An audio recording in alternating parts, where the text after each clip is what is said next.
Step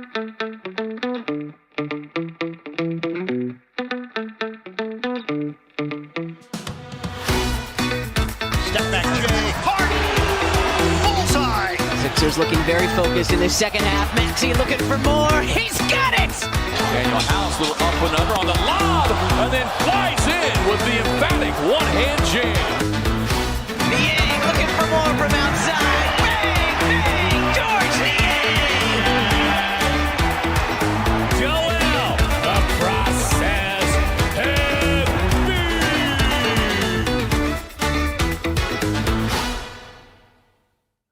What's up, everyone? Welcome back to another episode of the Pick Swap podcast. We're coming to you after a nice Phillies walk-off win here. Good change of pace for the Phils and for this city right now.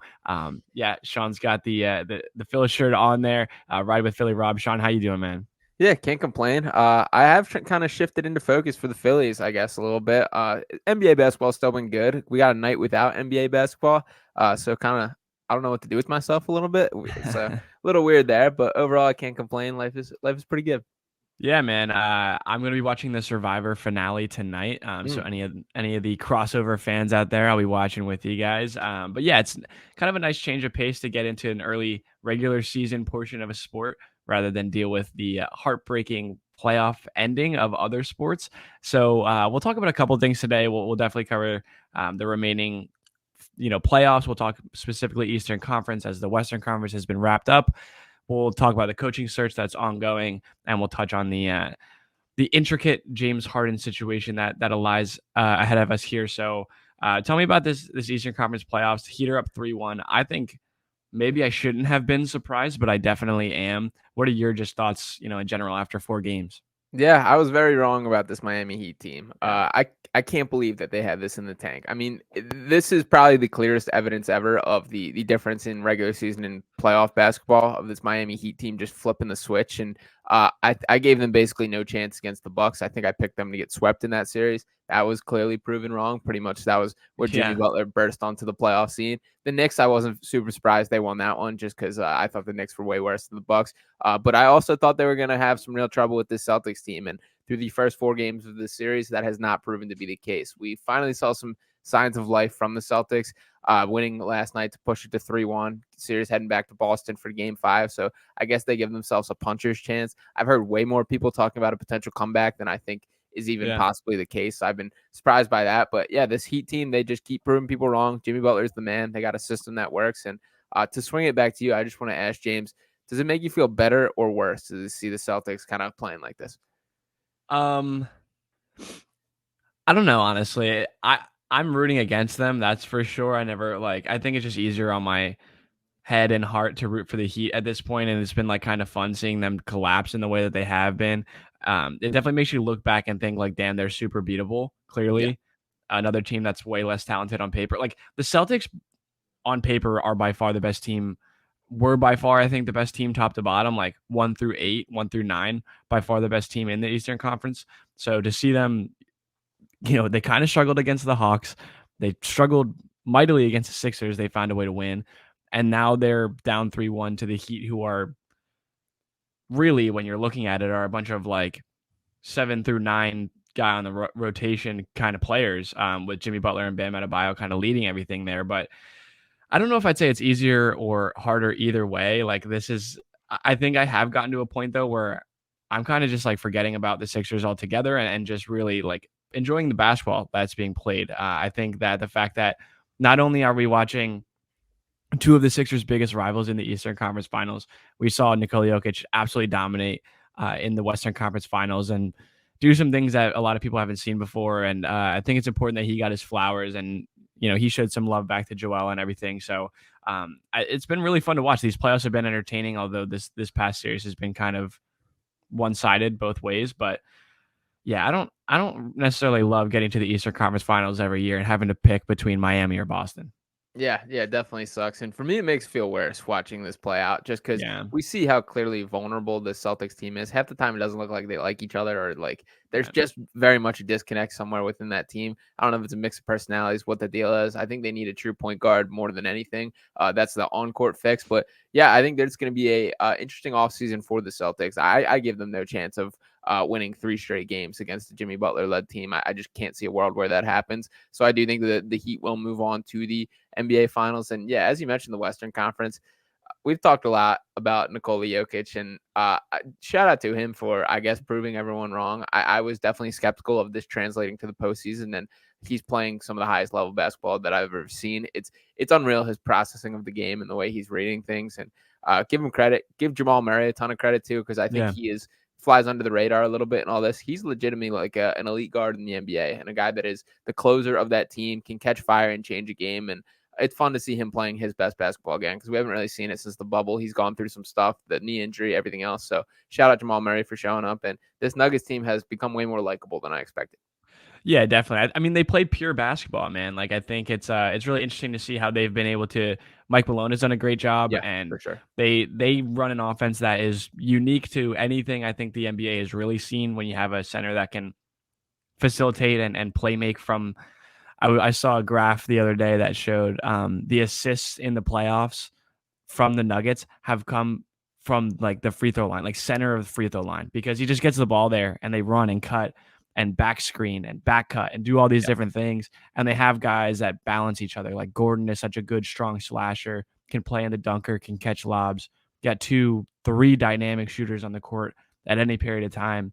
And then you have a 2-time MVP kind of running the show. So they're really good. They're going to get like a full week plus of rest here going ahead into the finals as the Celtics and Heat kind of battle this out. But to go back to your point about the Celtics, man, they look miserable like most of the time. Like Tatum only looks happy when he just made a shot. He's like, and this is genuinely like not coming from a place of disdain or hatred for him, because I really don't. He's a fantastic player. He's just like super whiny and like palms up type of dude. Like everything that goes wrong, you saw the video of him like after, I think it was Strus or somebody hit a 3 and he's on the bench like rolling his eyes. And they showed it at halftime of the game last night where the body language is just terrible. He's walking off the court, not high-fiving guys, like just throwing his hands up, not getting back on defense. Like he's still super young. Obviously this comes with maturity and being the best player on your team, but like it's not like he hasn't been here before. And for a guy that is constantly regarded as one of the best in the league, I feel like there should be a lot more coming down on him for just being kind of like a mopey dude.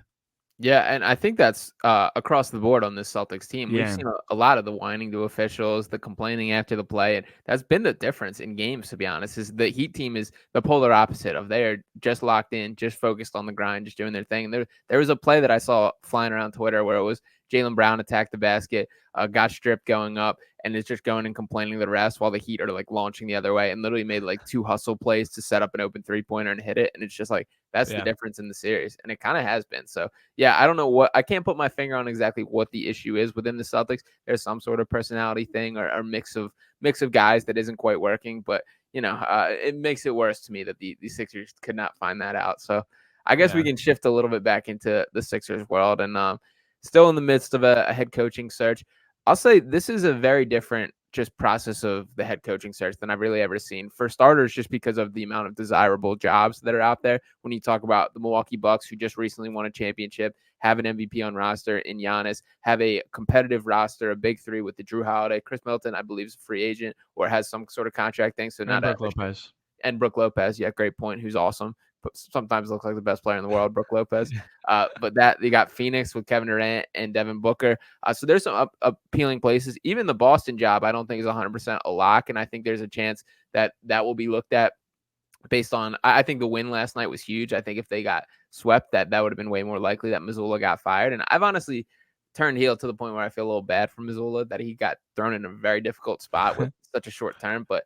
Anyway, to give me your read on how things are going on the Sixers end, and where has your mindset shifted at all for the Sixers head coaching search? Yeah, I do want to say like Missoula can kick rocks. I don't feel bad for anybody in that organization. I really don't. But with the Sixers in general, I think my pick would be Nick Nurse at this point, and that's a like a crazy revelation from me. If you guys go back and listen to what I was saying about Nick Nurse, probably like 365 days ago.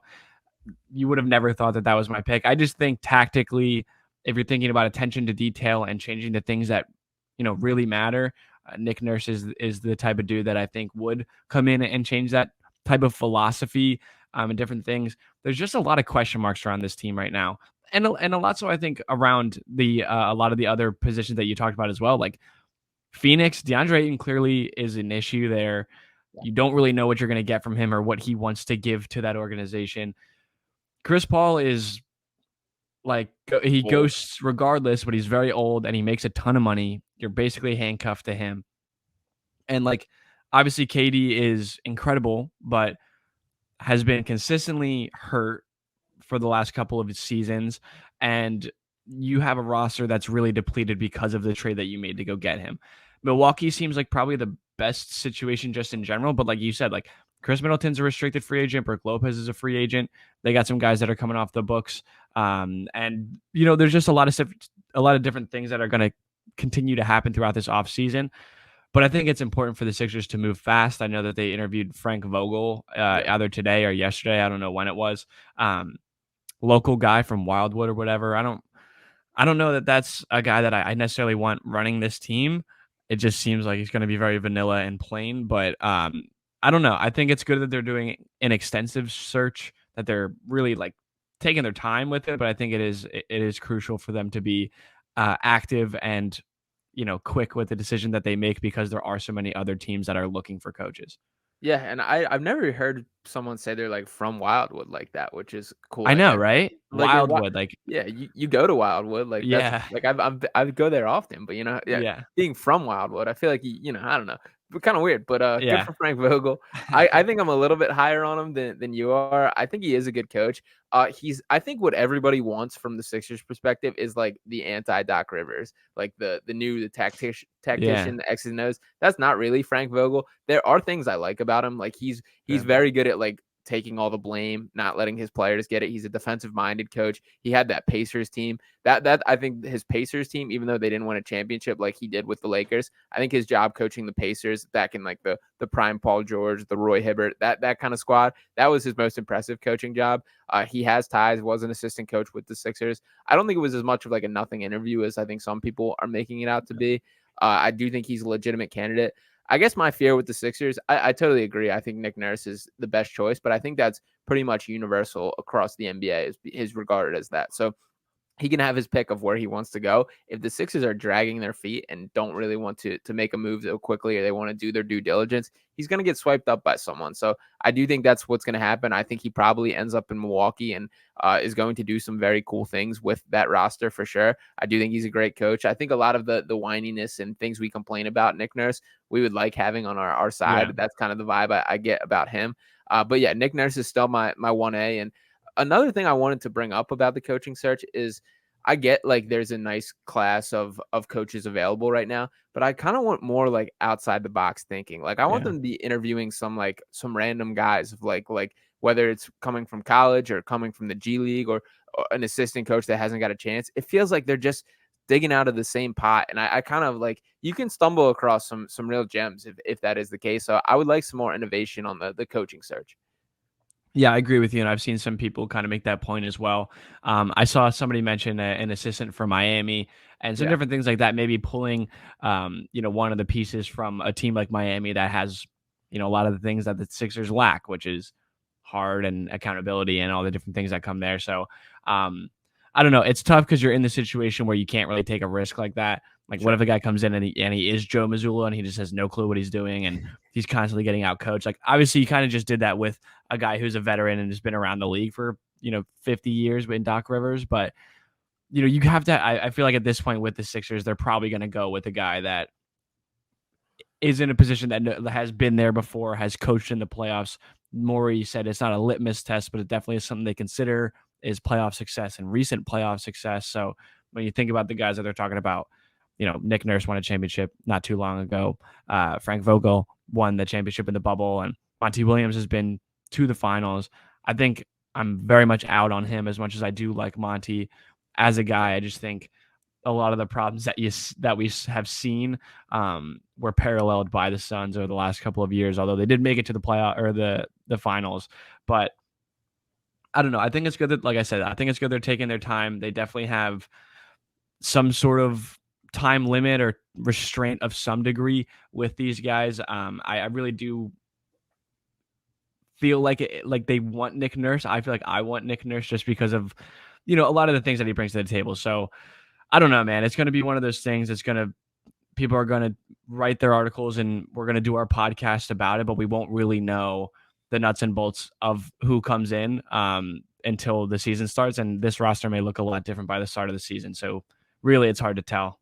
Yeah, and real quick, I don't think Nick Nurse is the perfect head coach. Like, there's things I don't like about him. Yeah. And for starters, like, he plays his guys way too much. Like, Pascal Siakam led the NBA in minutes in back-to-back years. Fred VanVleet ranked in the top 5 this year. And I don't like that amount of miles. That was one of my issues with Doc Rivers. That would come over. There's also the lack of development. The Raptors, which is a franchise that has kind of become known for their player development, weren't that case under Nick Nurse. He didn't try out guys. He didn't really develop guys, and that there just wasn't that stride. So I expect that to continue. These are issues that we're familiar with on the Sixers end, but those are kind of changes that I would like to see. So those are 2 negatives against him. With that all said, like, he is for sure have the X's and O's that I am looking for, and a lot that I do like about him. So Nick Nurse still at the top of my list, but I just wanted to make it note that he's not the perfect guy, and in the way I think some people make it out to be. Yeah. And one last point is as far as the innovation, I don't mean JJ Redick when I say that, because I've seen dude. I do not want JJ Redick coaching this. Yeah, no, dude. Like that was the biggest joke that I was seeing. Like people were like, oh, dude, the odds fell so much talking about the sports ring and everything. Like they're literally stealing money from you. If you bet on that, like they're stealing money from you. They're making it seem like it might happen. They stole a bunch of money from people. So yeah, I don't even know how they quantify that. Like who? They didn't. Yeah. They made it up. They dropped the odds, made it seem like something was happening. And then people bet on it, and they stole a bunch of money from them. It's like sleazy sportsbook. That's why it wasn't FanDuel. It was some backdoor, like bullshit sportsbook. So like, think with your head. But between JJ Redick and people saying like Jay Wright or Dawn Staley, like if you think that Jay Wright, who like had his bed completely made at Villanova and like was living his best life, would come out of retirement to try to like fix this train wreck, you're crazy. And if you think that Dawn Staley, who has, is an incredible coach at what she's doing at South Carolina and is an absolute like a great representative for what she's doing, to come to Philadelphia and like coach this team, like you're crazy. It's not happening. She would never do that. Like she would be getting into a much worse situation, and Jay Wright would be getting into a much worse situation, regardless of the money that you think. Like Jay Wright was making more money at Villanova. He was basically running the entire show. So if you're like thinking about any of those 3, I have bad news for you. It's not going to happen, but they do have a good chance to bring somebody in. I don't know, like culture wise, when you're looking at this, like obviously a lot of the culture has to come from the players and the current establishment, but a coach can change that, or at least reflect a certain type of attitude. Where do you think Nick Nurse and these other guys kind of lie on that scale? Yeah, I mean, culture doesn't happen overnight. It takes a long time. So I think bringing in a guy, like I don't expect some sort of seismic shift in the outlook of this team or the personality. I think most of that is brought on by the players, and partially the reason why we are where we are is because there hasn't been a strong culture built. I think that's something that has been overlooked. And to be honest, I think most of that is due to the massive amount of turnover that has been ongoing for the past decade, just players in and out, trades. There hasn't been the stability basically outside of Joel Embiid, and Embiid is a part of not Furkan.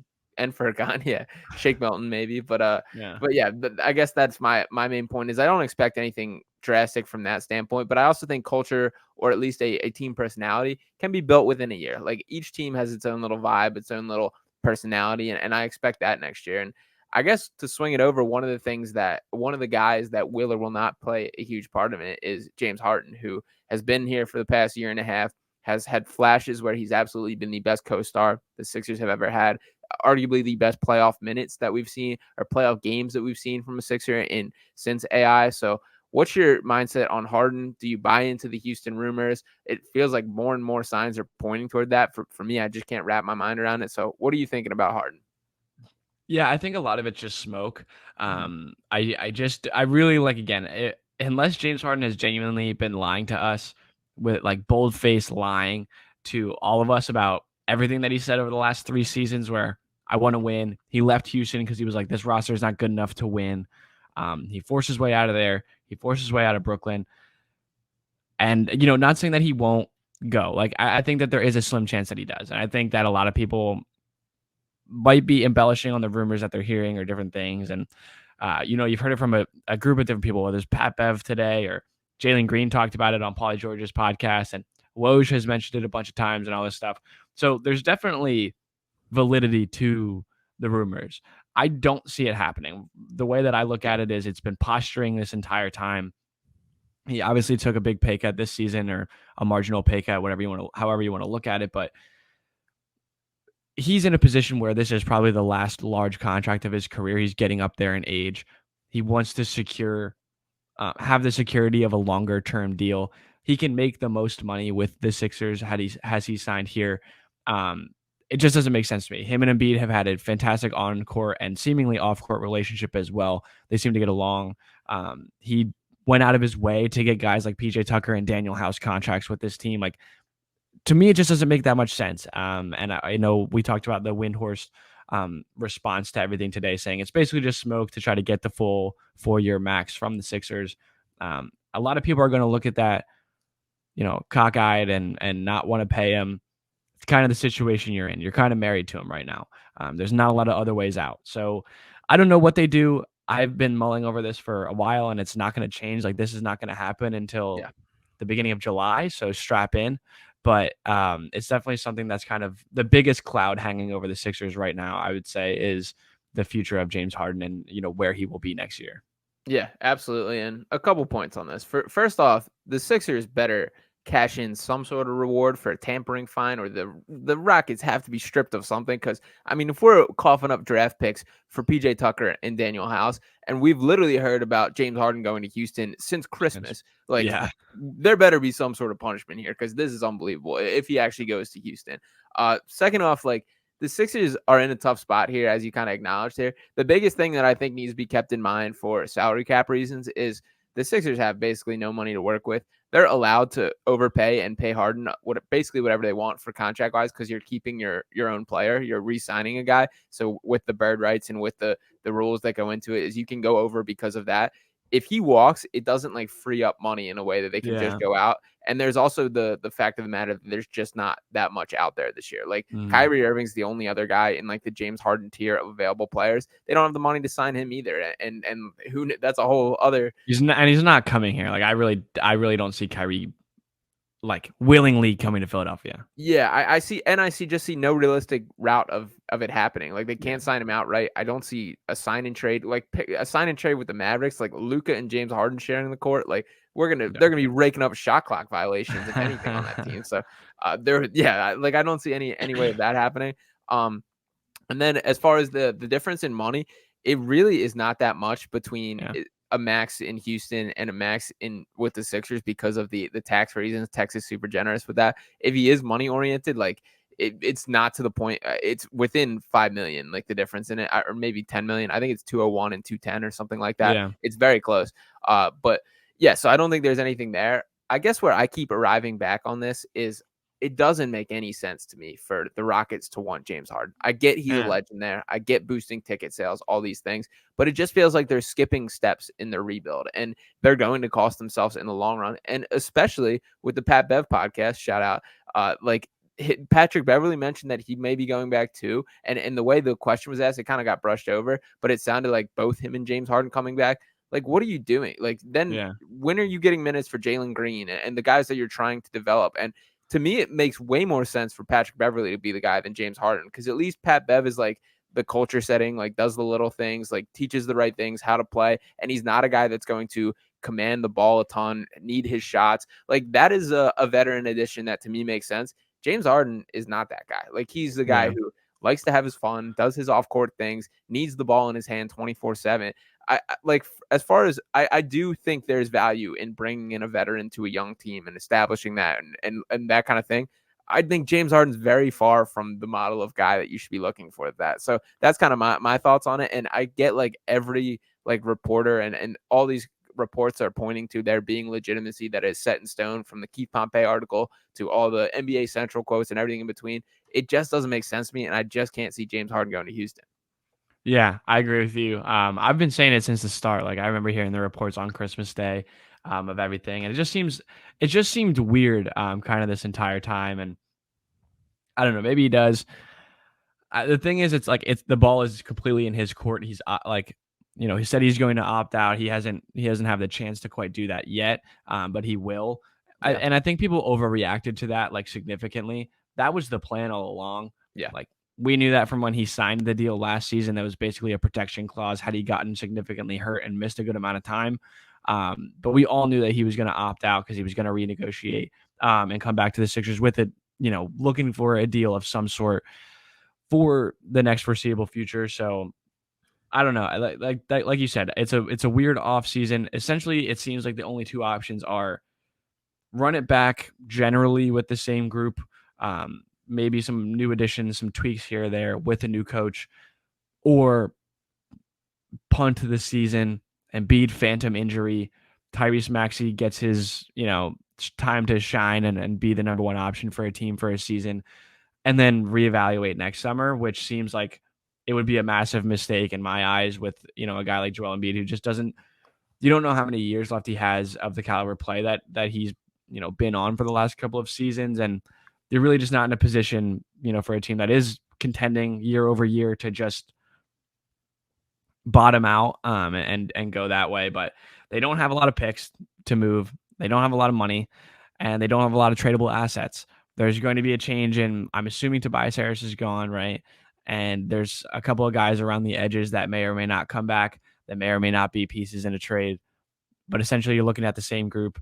Because, like, in my mind, I'd be very surprised. I think as of right now, I would be surprised if James Harden plays for another team next season. Yeah, I really can't figure out exactly how I feel. Like I've I don't know. heard some like serious like there's 0% chance he plays anywhere but Houston, and it doesn't like compute in my mind. Like I could very easily see him wearing a Sixers jersey. I've been pretty clear on my stance that that's not the ideal outcome for me, but I also get like there's not much better, and I especially given the state of the franchise, the pressure that is on, it would take some immense patience from Joel Embiid, from Sixers ownership to punt a season next year. Like they just have not earned the right to do that whatsoever. And like we already see like the trade Joel post, we already see the fire Daryl Morey stuff. Like for a season to underwhelm like that, like everyone's gonna be at each other's necks. And also with the James Harden thing, I think there's definitely way more bad blood there than really is being recognized. Because I think in theory, how everything was supposed to work was James Harden took that pay cut last year, which he did. He still made $35 million, so I'm not really patting him on the back too heavy, but he did take a little bit of a pay cut. And then the plan was the handshake deal, the behind curtains, whatever you want to put it, is that the Sixers would give him a max this year. He didn't. He played well. He played better than he did in the first half season, but he wasn't the guy that any organization should be itching to. I need to give that guy a max contract. And yes, he led the NBA in assists. Yes, he did have 2 40-plus point performances in the playoffs, and there's a lot to like about him, but he also had some stinkers, and there's also moments not to like. So I think Harden feels that he's kind of owed that money from the Sixers, and I think the Sixers are a little wary of like, I don't know about that one, and I think that's where Houston comes into play in all of this. Yeah, it does feel like things are on the fringe for whatever reason. I mean, not for whatever reason. It's clear the reason they blew up in Game 7 of the second round for like the umpteenth time in a row. It's you can change different players, different coaches. It's kind of all ended the same. So there's just like a lot of weight on everything that's been happening here. I think it's been good, for you and I and other Sixers fans to kind of take some time to reevaluate, step away from the Sixers as a whole for a couple of minutes or a couple of days, and kind of look at it through clear lenses. And there's a lot that needs to change. There's a lot of different things that are going to happen over the next X amount of months. I think if you're campaigning for Joel Embiid to be traded, like, it's just super lame. Like, it's just really, really lame. And he just won the MVP. Like, it's only I saw it was I think 3 players in the history of the NBA have ever changed teams following an MVP. 2 of them involved the Sixers. Yeah. It's 1968, Wilt Chamberlain, 1982, Moses Malone, and LeBron in 2009. So it doesn't happen often. It shouldn't happen often. It's, it's the reason why it hasn't happened often. And, kind of going back to the coaching and the culture and the things that we talked about, like somebody made a point, like Mike Malone has been with the Nuggets for 8 years, and Eric Spoelstra has been with the Heat for 13, 14 years. There is something to be said about continuity. There is something to be said about consistency. And, obviously it's not everything. Things change. And, Budenholzer was only there for a couple of years when he won. And Nurse was in his first season, right, with the Raptors when they won. This is right after Dwayne Casey got the coach of the year and got fired. Yeah, something like that. So, yeah. So, it's not the clear recipe to winning, but there definitely is something there. So it just seems like a very momentous offseason, although I'm pretty sure I said the exact same thing last year.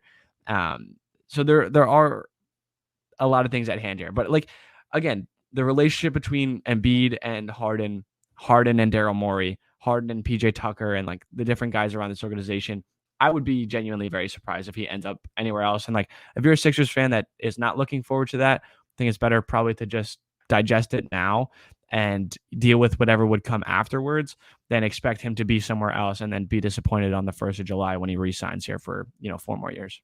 Yeah, I think that's fair. I think there's plenty of venues in Houston that he probably has just as good of a relationship as anyone. That's fair. Yeah, on the Sixers. So we do have that. I mean, we've seen him pop down there on a spare weekend and things like that. Still has a house there. Family still lives there. All that. It's his city. If he wants to be king and do all that, Sure. I could see. I guess one thing that I've kind of come around on James Harden is he's never faked who he is. He's James Harden. He plays basketball to have money, go out, live his luxurious lifestyle. That's who he is. I can appreciate that from the fact that he's not faking it. He's not putting up these late night in the gym sessions and things. And I'm not saying he doesn't work hard, because he definitely puts in the reps, does his thing, and cares about basketball when he's on the court. But I don't think he's going to be kept up at night by never getting a ring in the way that I think other guys definitely are. And to me, that's the only side of things that I makes me think I could see him riding off in the sunset and just hanging out in Houston a little bit. And if that's what he wants to do, man, if that is genuinely what he wants to do, I'd much rather him just be there. I don't, again, I feel I go back to the relationship side of things a lot, but you can't beg a girl to love you. You know what I mean? You can't beg James Harden to want to win as bad as the other people here. You can't beg him to come back and be a certain type of player and person. If he's going to go, if he wants to just go be in Houston, do his thing, play high quality basketball, but get the other stuff done that he's trying to do, by all means. Daryl Morey said you're going to get creative if that's what happens. And I don't know. I think the trust in Daryl Morey has plummeted very significantly since when he first got here. I think fair and unfairly he's gotten some criticism. I think he's done a lot with he got dealt a pretty shitty hand to start here.